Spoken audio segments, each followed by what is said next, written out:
If there's one thing we've learned about business and life, it's that people are the X factor. They constantly surprise us, both in amazing ways and not so much. We're Ben and Syya, and welcome to the Gnaw on This Business Bites podcast. This show is all about real life things we all deal with every day, how they relate to business, and how to make some sense out of our daily chaos. Welcome to the show.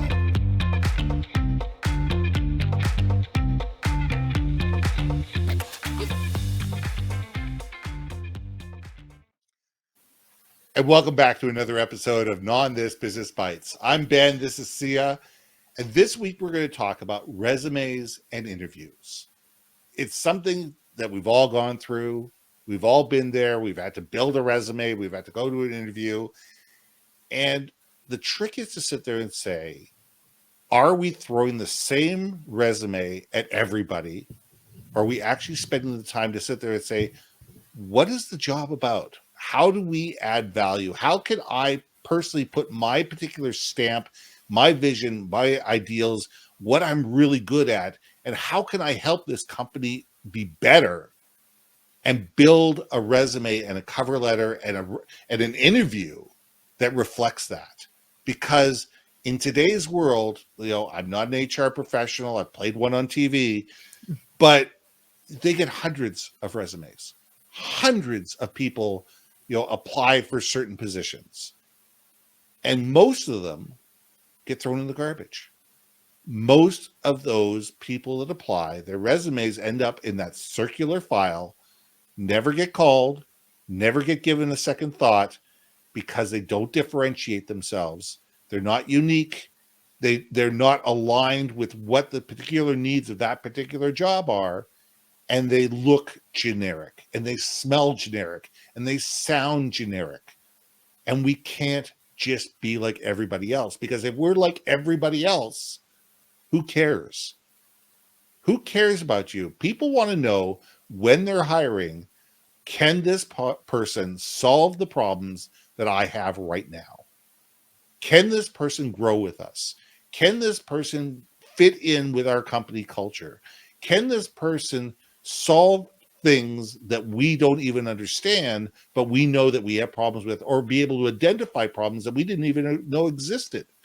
They're looking for that person who can be an addition to the company, not a cookie cutter to the people that are in the company, but somebody who can add value. And we need to think of it. How do I, as an individual, add value to the people that I want to work with? And sitting there and throwing your resume, the same cover letter, and interviewing the exact same way through every single process, you know what? You sound the same as everybody else. You look the same as everybody else. And then nobody cares. So, Syya, let's know on this. Well, my friend, as a former IT recruiter, I can tell you, and this is 20 years ago plus, right? So that times have changed. So some of the advisement that I gave to my nieces and nephews, it's interesting.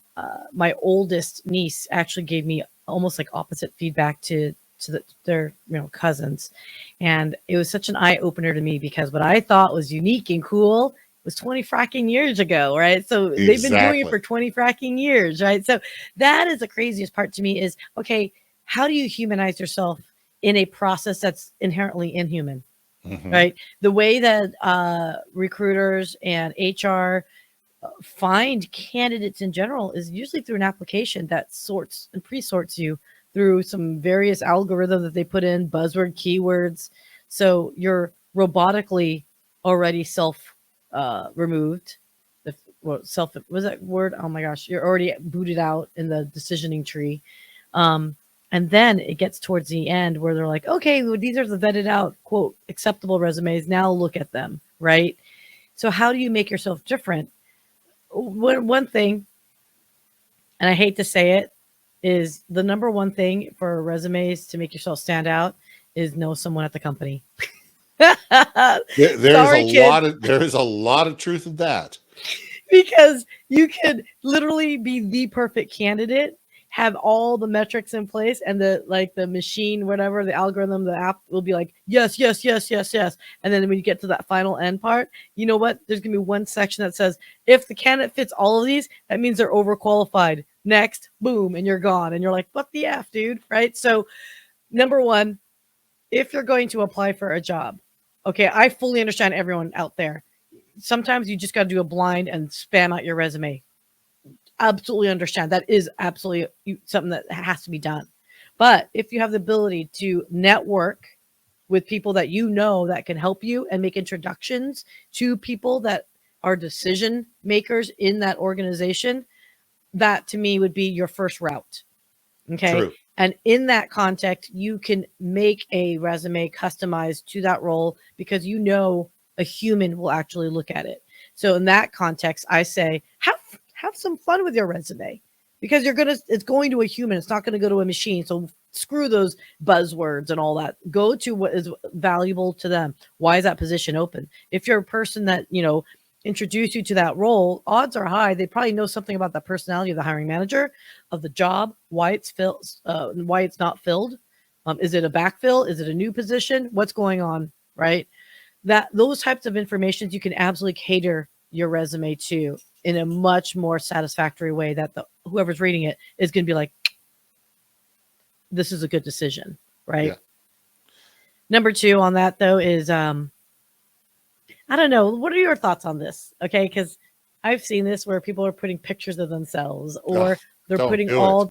or they're putting their social media handles. I would love your opinion on it before I say mine. So, what do you think? Okay, I'm a big believer of having your LinkedIn profile on your resume is not a horrible thing. They're going to look for it anyway. Honestly, most recruiters, most people that are hiring managers, most people that end up being the decision makers who are going to look at your resume are going to search you out on LinkedIn. So having your LinkedIn profile on your resume is great. Having your TikTok, Facebook, Instagram, Pinterest, Twitter, it's 17 different platforms on there. I don't see any reason, because here's the thing. If they really care, they're going to look anyway, because they're going to look for reasons to not hire you. If they're looking through 16 or 17 different, or even 5 different social media platforms, they're probably looking at ways to keep you from being hired. And usually that's going to be your TikTok, your Instagram, or your Facebook Twitter, or Twitter. Twitter account. And people are going to sit there and look at that thing and say, yeah, they seem to hire, but oh God, look at what they've written about the previous company. Look what they've written about other companies. Look how they presented themselves online. Look at the pictures they use, that they post online. And a lot of that is, a deathbed for a lot of people. And most young people just don't get that. Is that, I mean, thank God there was no such thing as social media when I was young and impressionable and going out for my first jobs. There was none of that. There was no way for people to find out, what my thoughts were online, because there was no online. Thank But goodness. yeah, thank goodness. I mean, thank God the picture, the pictures that I took in university were on film and not digital, and not stored anywhere on the cloud. But you need to think about all that. And I think the more opportunity that you give people on your resume to go hunting for the bad stuff, they'll find it. And if they're really looking for it, they'll find it. But if you give them their LinkedIn profile, that's what they consider your business, how you present yourself in a business situation. And I think that's what they're gonna take their first kick in the can, the first look at. And they want to say, is this person presenting themselves professionally? Can they tell an articulate story? Who's following them? Who are they following? What type of how involved are they in terms of being able to put their own thought leadership out there?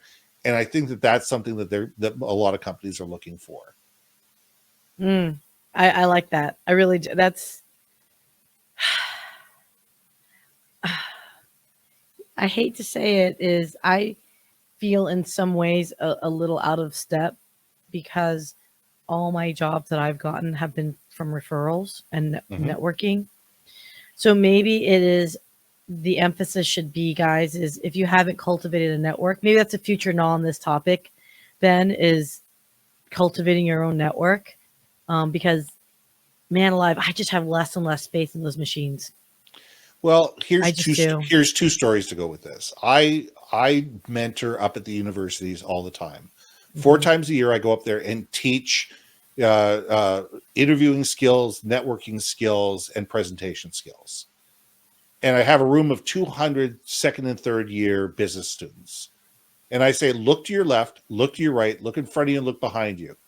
It says, if you don't have those people in your social media feed right now, get them on there.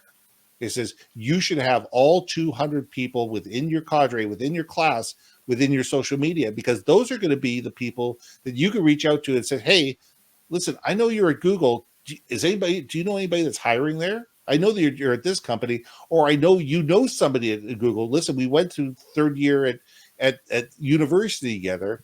Is there any way you could introduce me to this person? Yeah. And I think that's so important. I mean, I know a kid right now that we're just getting him internships for May next summer. And he said, do you know anybody at this company? I said, no, but hang on a second here. I know a really good friend of mine who happens to know the VP of sales for that company. Let me reach out to him and see if he can make the introduction. Guess what? It was his brother-in-law. Oh, she's. Yeah. You know, Yeah. this was his brother-in-law. So Yeah. he was more than happy to make an introduction to me. I made the introduction from the brother-in-law to this kid who was looking for it in there. And they had a conversation. He says, send me your resume. And he sent the resume to 3 different departments. He says, I have no idea which one is the best one for you to talk to.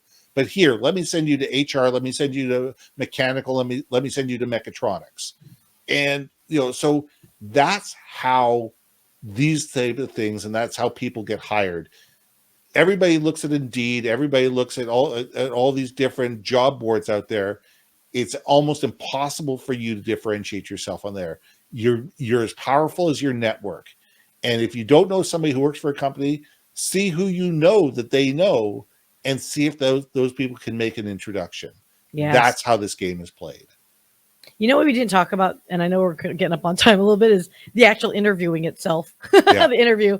Maybe we should add that, to maybe next topic, because I almost feel like absolutely. I feel like the resume part is so big because the other thing too, for the recent graduates out there, no one cares about your GPA. No, Sorry. People want to know what you've done. If you have zero job experience and you were just like book smart and you just focused on your education, I get that. I know too many people have done that. Talk about your volunteerism. Talk about the mission and purpose and stuff like that. talk about community. Talk about community. Those are ways you can work around it, because we can teach you skills, but we Yes, can't teach you to care. exactly. And here's the thing with being in an interview: listen as much as you talk, and have questions that you sit there and say, you need to know as much about the company that's interviewing you as you need to know about them. And if you haven't researched the person that's interviewing you and the company that's interviewing you, and if you don't know what they do, why they do it, who they do it for, what differentiates them in the marketplace, and who their competitors are, you have no right to step into that interview. In a world today where all of that can be Googled in a matter of seconds, if you haven't done 2 hours worth of research on the company that you're interviewing with before you walk in the door, and you don't have a half a dozen intelligent questions to ask them about their business, then you shouldn't be in the room. Or about the interviewer, right? Or about the Like, interviewer themselves. If LinkedIn is your friend. you may find out they're a golfer, you're a golfer, start the conversation about golf and work your way from there. I mean, I can't tell you. Oh, Ben, even just from basic networking on LinkedIn, you talk to someone, you're trying to figure out what's my connecting bond here. How do we better vibe with each other? And this one gal, I'm not gonna lie to you, she was cybersecurity, a little on the firm side of like no BS. And then I just mentioned something about my dogs. I think they were barking, and or I saw her dog in the background, and I was like, oh my gosh, I have a Jack Russell too. And all of a sudden, boop, the eyes lit up and the doors opened, and it turned into quite a kvetch fest, quite frankly, of our Jack Russells. But outside of that, that was our bond. And after that, it was like it flowed more easily. So imagine in your interview, as in working a relationship, you find that connection and your working relationship might flow more easily. So yeah, 100, I'm a big advocate for that. I mean, God, Ben, we can keep talking about this all day. Oh yeah, and just think, we're all human beings. Treat the other person like a human being, and they'll treat you like a human being, and that's what it is. So let's leave it there. Let's gnaw on this together. And thanks for coming on board. I'm Ben. And Syya. We'll see you soon. Hey. Thanks for listening to another episode of Gnaw on This Business Bites. If you liked what you heard, we most humbly ask that you like, share, and hit that subscribe button. And if you want to communicate more effectively within your organization, contact Ben at yourbrandmarketing.com or me at brilliantbeammedia.com. We can help you build your community, brand awareness, and personality through digital content and podcasting. We cannot wait to hear from you. So see you next week for another episode of Gnaw on This Business Bites.